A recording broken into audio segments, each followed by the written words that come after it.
All right, spoilers for Toy Story 5. I just wanted to go over some scenes, but yeah. So let's just get the big one out of the way, which is the there was a scene with Jessie. She crashed out after seeing that Bonnie didn't want to pick up Jessie anymore because Bonnie went through just that bad side of social media, or it's just bad. She's not. So Bonnie has these friends from dance class, I guess, right? And they're not exactly like, they don't see each other eye to eye because, of course, the girls find it funny in a bad way that Bonnie's still playing with these toys, right? Especially with these older toys. And then these girls are like all about the trend, I guess. Maybe they are on their devices, their lily pads or whatever, their iPads. And, they play the games all the time. They're on it, you name it. But they, for some reason, invited her to a sleepover, right? And Bonnie was happy, of course, right, at first. So she brought her lily pad, she brought her toys, but then, she brought her toys, but then when she, brought them, right, and the girls saw them, they kind of giggle, like, oh, she's bringing her toys, look at her, right? And then Bonnie felt pressured and kind of gave into peer pressure, right, and self-consciousness by, going back, throw the toys back into the car, and then bring out the lily pad or whatever. And so she's like, oh, I got it. I have a lily pad. Yeah, I'm cool, whatever. And then, they go, and they are on the couch just playing on their devices. They're not even looking at each other, like nothing, And that highlights the bad sides of the social media. So, and then even so, more so, I think they're just like bad kids, and that's what happens too. Like they were making fun of Bonnie in a horrible way. They were bullying her in some way because of they were playing hide and seek, and they left Bonnie. Like when she was hiding, they forgot to find her. And that made her really sad. And along with that, they looked like she was tired when she got home. So, meaning that they're probably on their devices like all night. They're pretty much degens, right? They're very degenerate with their scheduling. And Bonnie came home all tired, like, the parents were like, okay, hey, let's get something to eat, whatever, make you something to eat. And she's like, yes, please. And it just went bad. It just went horribly for Bonnie. After all the stuff that Jessie went through, because she was trying to, I think she was just trying to help Bonnie, right? Because Jessie, when she got left in a car, they jumped out and tried to get back with her, but then they had to do the thing like sit still, and then the grandma, this old couple, were like, "Oh, these are some lost toys," and then they looked at the address, like, "Oh, it's on Ranch Drive, whatever," right? So they took them to the house, and the house now belongs to Blaze. This was Emily's old house, and and that's when we discover Blaze, and then Blaze does her thing. She's cool, all that stuff. The horses, the pig, whatever, all that stuff. And then Jessie makes the realization that Blaze is perfect as a friend because she also still plays with her toys, and she has a very strong imagination, despite having the laptop and stuff like that. But she still has a very strong imagination. So Jessie, in her eyes, was perfect to be Bonnie's friend. So they're trying to make it happen. Wallace also trying to get back to Bonnie. And somehow, okay, so they rigged the devices so that, including Mr. Smarty Pants, that they can communicate for each other. And so Bonnie got the message, oh, the toys are here, whatever, blah, blah, right? And eventually Bonnie comes to the house, but on the way, um, Bonnie, I guess, told her dance class friends that she lost her toys, and then whatchamacallit, her friends, once again, they're like, oh, she lost her little toys, oh, boo-hoo, like, poor little Bonnie. And then they even did they put a little gift of the crying baby and stuff, so that's more of like that social media that a lot of people see and stereotype, right? And which does happen, yes. And I think overall, I think these kids are just not great. They're not great for Bonnie, that is. You know, they can be friends with anybody else, but not Bonnie, right? So that's like the realization that, well, at least the audience makes, right? But Bonnie takes it very hard, and she just is sad. And now because she thinks that, oh, having these toys is bad, she wouldn't take them when they meet each other, right? And Blaze even is like, hey, if you change your mind, I'll hold on to them, right? I'll let me know. And Jesse crashes out. It's like, oh, it's your fault. You made Bonnie like this, blah blah blah. It's all your guys' fault, blah blah blah. You made her like this. Okay, all that whole thing. And then,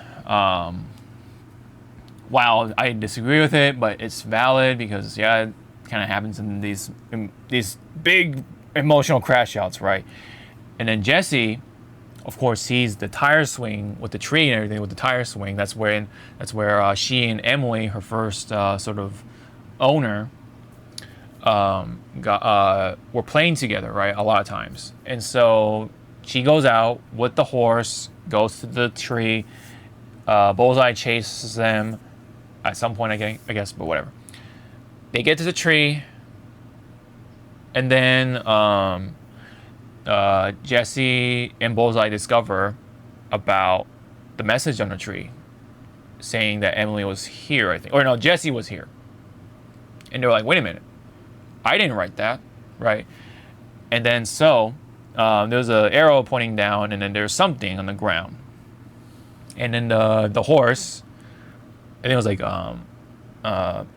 Daffodil or whatever. I think that was the name of the horse. Digs up the thing, and it's a lunchbox. And this lunchbox is essentially kind of like a time capsule almost. For not Jesse, but the mom of Jesse. And Jesse, the toy, of course, the toy, makes the discovery that the lunchbox was left behind by Emily. And seeing the pictures, Emily grew up to be a mom, and the mom named her daughter Jessie, as it was pointed out in the pictures and whatever. And Jessie, because she was like, oh, I didn't matter to Emily earlier, that's the context of it. And now that she's seeing this, she then realizes that she did matter to Emily. So she makes this realization, and I think she had the epiphany or whatever the word is that, as long as I'm there for the moment, I will do my best to make the kids happy. Whoever has me to be happy, and and that's what all matters. Even if they grow up and then abandon you, or whatever, or donate you, or whatever, then yeah, like that's the takeaway from it. And that whole thing, when she realizes that's Emily as the mom, that's when I felt like, oh man, like I'm feeling that feeling of like welling up and possibly rolling down a tear or two or something like that, but it didn't happen. But I did feel that. I was like, oh wow, it was actually like very fuzzy, right, feeling. So that was really cool. That was a really cool sort of sequence of how that all played out. I guess the only thing about it is that there might have been something from 3 that was repeating that point, that, oh, well, I mean, as long as we're there, that's what matters, right? Or I think that's what Woody said, and maybe Jesse now is starting to realize and understand what Woody is going through. maybe. I'm not sure. But anyway, still, for what it is, it was a pretty good sequence. And then that was like honestly like the biggest thing. And then the Buzz Lightyears, they open up their wings. You know, at really far into the point of the climax, and then they became drones and traveled back or whatever. But like no, but the other big revelation, of course, is on the other side, which is Lilypad. So Lilypad, I mean, you know, you can look at her as like the villain, at least at some point, but she really kind of isn't, because she's kind of there to try to make Bonnie happy. Her intention was to make her happy, but she only did it the way she knows, and you know, just because of that, it's not always right. You know, not every kid is gonna have like it's not gonna act like Bonnie. Bonnie is different, and she's kind of different from other kids. That's why, well, she's kind of shy and such. But has a very strong imagination, like Blaze, and Lily comes to the realization that yeah, like she was really sad. She ultimately, you know, accepts that, well, she messed up and didn't do things the right way, even though she just did what she knew and how. But you know, along the way, it was like funny. Like Lilypad had voice commands, so it's like, "Hey, Lily," and then or whatever, and then she is forced to do something. It's really funny when Woody and Buzz kind of made that realization. Oh, and I completely forgot about the bald gag, like where Woody's like spot on his head has worn out, so it's like this bald spot, so like it's like really shiny somehow. It's I don't know. It is funny though. Kind of have a little giggle here and there. It's like, oh, you know, bald jokes, right? Bald jokes. And then how Woody has like a bit of a gut, I guess, because his, I mean, it doesn't make sense, but I guess in a way, like his stuffing is like worn out or something like that. Like, you know, I guess something is gonna give as a toy,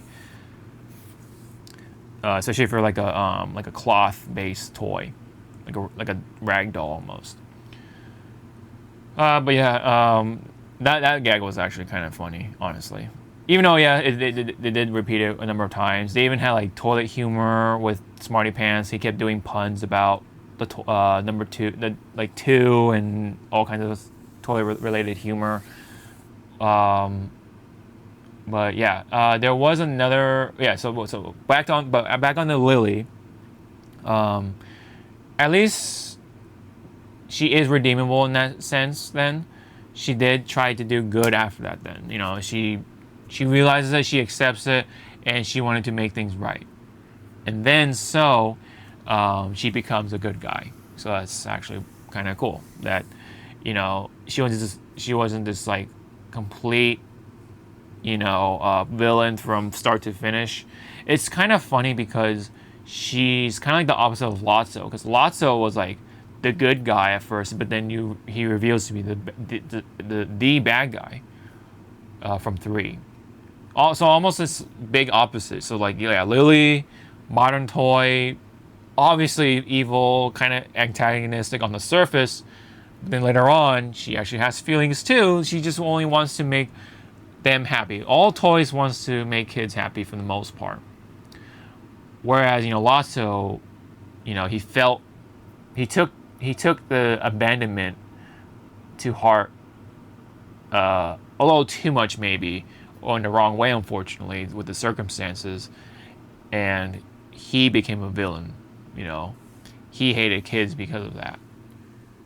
In the end, and well, he may have gotten a good ending though, in a sense, because I think he did get picked up by somebody else, right? So I don't know. We'll see. I mean, I guess.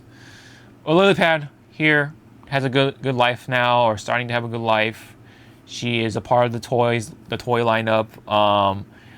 I mean, oh, dude, I forgot to explain that that even smart devices get abandoned too, because they get outdated, and then there's a new device, this and that. They go through abandonment too, in a way. And so Smarty Pants tries to explain that to Jesse, and so that's why also I think I made the point that the movie also does explain both sides of it very well, and there's these commonalities with the smart devices and the toys as well, you know. So that's all done and well.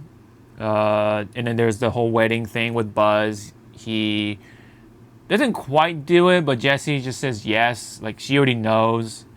And then they fly off with the drones and everything with Buzz. But they get married, all that stuff, pretty much, and they're now husband and wife toys, I guess, you know. And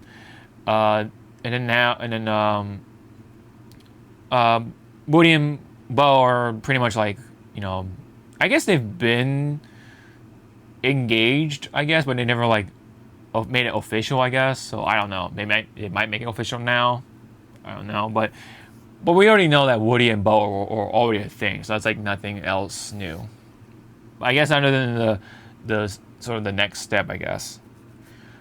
But the other thing I wanted to definitely mention though was with the Buzz Lightyears, right? There was a sequence as they were making their way into the big city or whatever, like Star Command. There's a whole thing about Star Command. The star, right? It led them to the city. One of the Buzz Lightyears got picked up by the kids, like these kids that were hiking with their parents, and they were playing with the Buzz. And then the Buzz Lightyears were, you know, looking at the humans as bad at first because they were like, I don't know, aliens or something. Then they, you know, were ready to rescue them, right, from the tent and everything. The one Buzz Lightyear was strapped in the tent with the kids and the adults.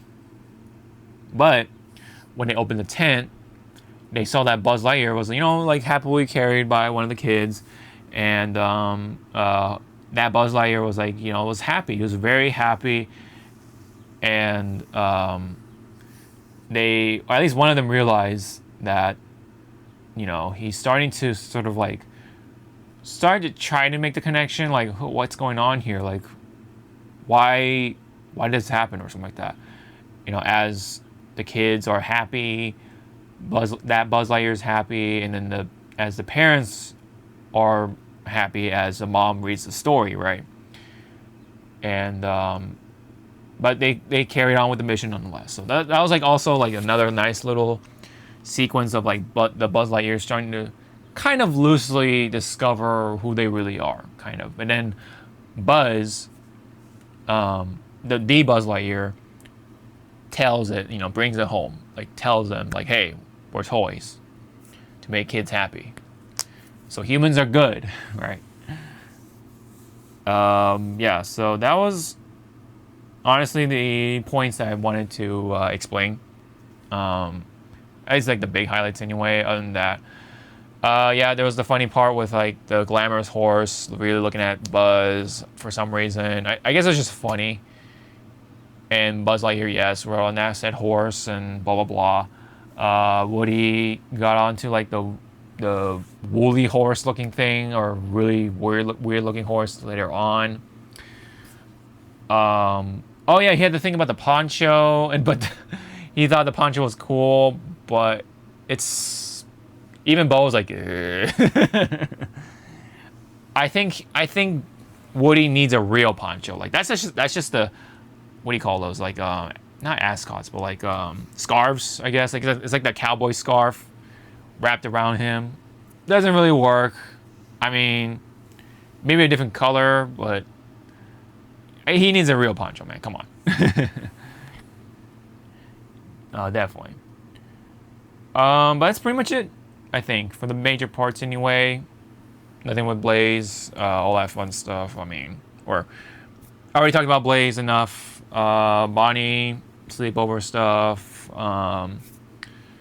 The parents, the other toys. Yeah, so that's it. That's all I have for the spoiler portion of things for Toy Story 5. Still enjoyed it. I kind of wish I like made or remembered that Woody had the bald spot gag, and then there was the thing about the smart devices, importantly, that they also get abandoned, like the toys, when they get old. So they go through the same thing in a way. So Jesse eventually kind of realizes that and accepts it, that the devices are kind of like toys in a way. And yeah, so thanks again. If you have any comments about the spoiler section of things, leave it down below. Really love to read them. And yeah, so thanks, and hope to see you all in the next one. Sean out.